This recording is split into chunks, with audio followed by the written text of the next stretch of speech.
Bom dia. Espero que vocês estejam todos bem, né? Estamos ainda no nosso momento de confinamento, mas com certeza tudo isso vai passar e nós vamos estar de volta e vamos estar assistindo nossas aulas como antes, né? Mas enquanto isso não acontece, nós vamos dar continuidade com nossas videoaulas e com nossas lives para tirar nossas dúvidas. Então, nós finalizamos nossa aula na página 316, quando nós falávamos da transformação, a transformação da natureza. Porque o homem, ele transforma a natureza conforme as suas necessidades, como eu já tinha falado isso antes para vocês, tá? E comecei com vocês falando sobre os povos do Oriente, que é os povos da Mesopotâmia e também os egípcios, né? E hoje a gente vai dar continuidade, ou seja, aprofundar um pouco mais sobre esses dois povos, tá? Então, nós vamos estar falando aqui, como vocês estão vendo o tema, mesopotâmicos e egípcios. Temos aqui o mapa que está mostrando aqui sobre a Mesopotâmia, primeiramente, né, e sobre os seus habitantes. Observe aqui que nós estamos mostrando aqui o mapa, onde está mostrando aqui a Mesopotâmia, onde ela está situada, tá? E os povos que fizeram parte, ou seja, que vieram de outras regiões e se estabeleceram na Mesopotâmia, tá? Que povos são esses, né? São os babilônios, são os sumérios, os caldeus, tá? Então, os assírios. Esses povos, eles se estabeleceram na Mesopotâmia e, claro, trouxeram também com eles, né, as suas contribuições, certo? Principalmente no que nós vamos falar agora, que é sobre a escrita cuneiforme, né, que foi criada pelos sumérios, está aqui. Os sumérios foram eles que inventaram essa escrita, a mais antiga escrita, chamada de escrita cuneiforme. Isso cerca de 6.000 anos atrás. Cuneiforme por quê? Porque era feita em uma pequena tábua de argila, certo? E essa tábua de argila, eles escreviam lá, através de seus códigos, né? Eles escreviam na argila o que eles realmente pretendiam dizer com sua escrita. Daí eles colocavam para secar aquela argila e depois ficavam a escrita lá registrada. Por isso chama-se de escrita cuneiforme, como está sendo representada aqui num tablete de argila, utilizado para a impressão dessa escrita chamada escrita sumérica, e ao mesmo tempo que a gente conhece como escrita cuneiforme. Nós temos aqui vários tipos de escritas criadas por eles, né, pelos mesopotâmicos, mais precisamente pelos povos suméricos, que é a escrita pictográfica, a ideográfica e a fonética. A escrita pictográfica, ela era formada por desenhos simples de elementos naturais, como, por exemplo, pessoas, animais, utensílios do dia a dia, desenho de sol, que representa objetivamente o próprio sol, tá? Então, essa escrita era chamada de pictográfica. Ela era realmente feita de desenhos. E os desenhos eram desenhos naturais, coisas que já existiam antes, tá? Era chamado de pictográfica. Temos também um outro tipo de escrita, que é a escrita ideográfica, né, os ideográficos. Ou seja, eram símbolos que passaram a representar ideias, por isso o nome ideográficos, tá? símbolos que passavam a representar ideias, sentimento de coisas mais abstratas, tá? Exemplo, o desenho de uma mão poderia representar o verbo, tá? Proteger, certo? O desenho de uma mão poderia representar o verbo proteger. Quando a gente tenta proteger alguma coisa, o nosso instinto é de abraçar, pegar, né? Então, apresentava dessa forma, né? E tem o desenho, aliás, a escrita fonética. Nesse tipo de escrita, que nós chamamos fonética, era um tipo que cada símbolo representa som ou sílaba. A escrita cuneiforme, ela ganhou maior capacidade de expressar na fala humana e foi adotada por outros povos, como, por exemplo, povos da Mesopotâmia, como também os babilônios e também os assírios. A religião na Mesopotâmia, nós podemos destacar que eles, vários deuses, né, que eles também eram politeístas, eles acreditavam em vários deuses, né? Então, a religião era uma religião voltada também para alguns tipos de sacrifícios que eles faziam, e, ao mesmo tempo, essa religião era voltada também para os deuses em quem eles acreditavam, tá? Então, aí a gente vê esse tipo de religião, e nós temos aqui também esses principais deuses, né? Que é o Enki, Deus da água, Nis-Hul-Sag, deusa da mãe terra, e Tu, o Shamash, Deus do sol e da justiça, e Nana, deusa do amor. Na Grécia era Afrodite. Em Roma, a deusa do amor era Vênus, né? Namur, deusa do mar. Nana, deusa da lua. Gerritina, deusa do prazer, do vinho, da música e da festilidade. E Niliu, ou Ereskigal, deusa do mundo, dos mortos, entre outros deuses também, né? Esses são os deuses principais, né, que a gente pode estar destacando aqui, porque eram os deuses que faziam parte do dia a dia deles.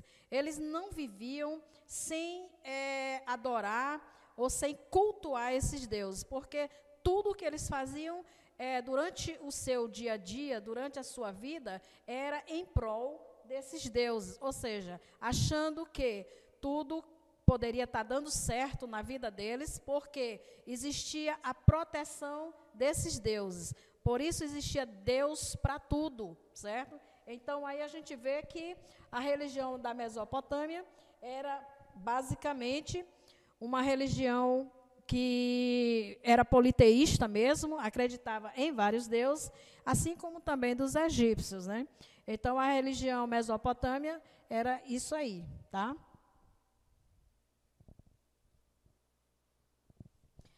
Então, vamos falar um pouco agora dos egípcios, que eram outros povos também, bem interessante da gente estar conhecendo, que os egípcios, na verdade, eles tiveram também, assim como a Mesopotâmia, que eu falei para vocês já na nossa live, né? Que a cidade da Mesopotâmia foi construída também entre o rio Tigre e o rio Eufrates, né? A cidade da Mesopotâmia. Então, foi construída ali entre aqueles dois rios. Por quê? Eles usavam também aquela água para o seu dia a dia, né, que a gente falou na live, né? Eu estou só apenas dando um complemento aqui.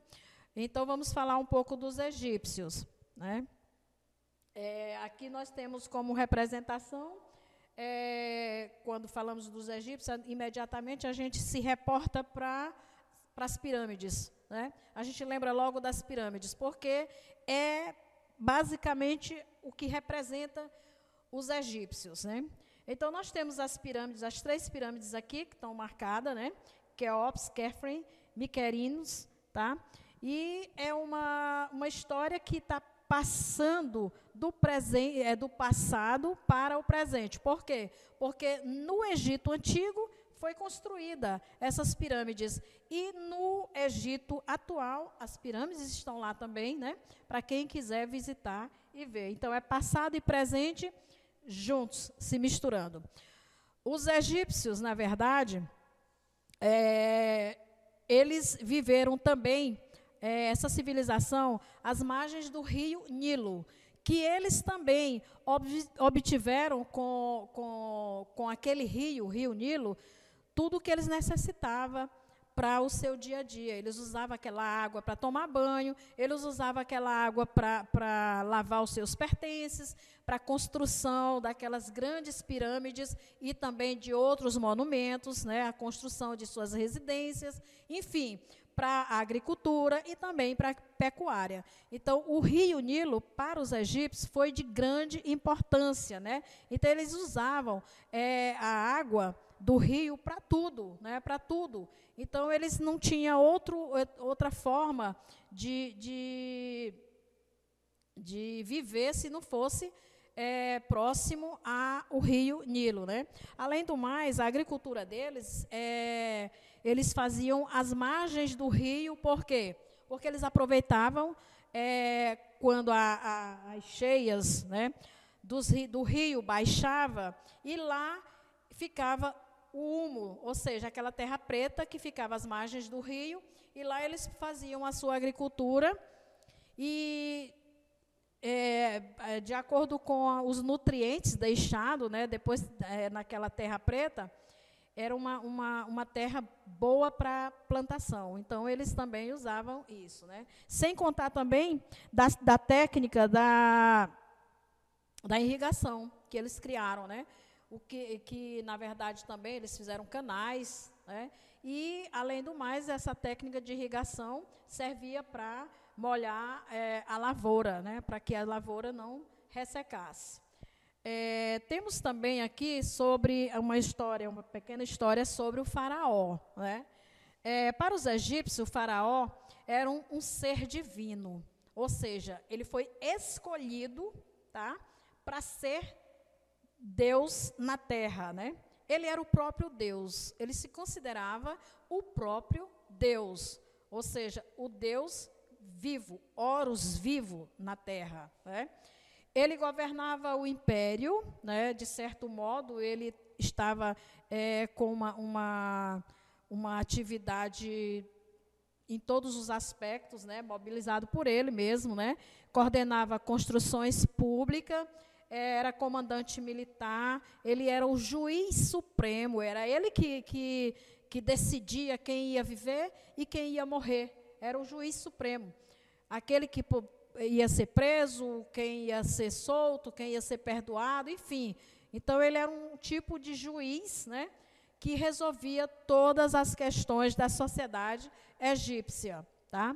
Considerado donos da terra do Egito, por isso eles recebiam impostos pagos em produtos acumulados em riquezas. Por exemplo, os faraós, eles construíram para si e também para suas famílias os túmulos, né?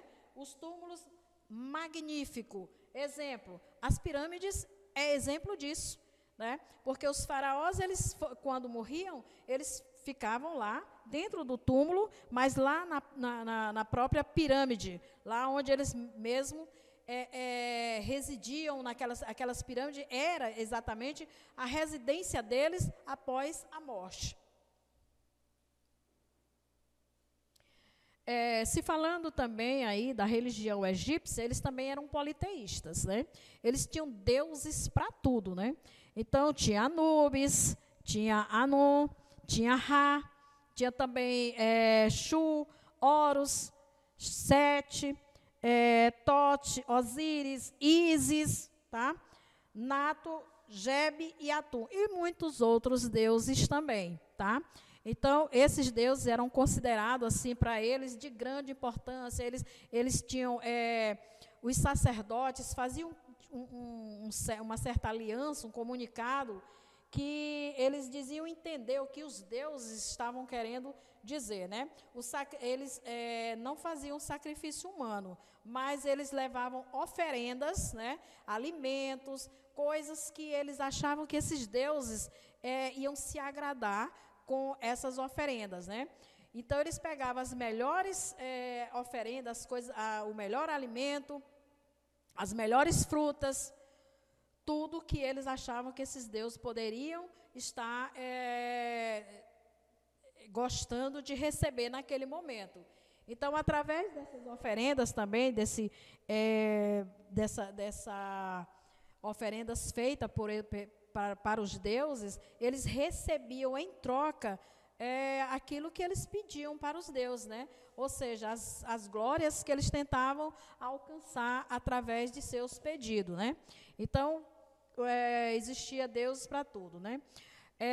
Hoje nós sabemos que existe um processo que nós chamamos de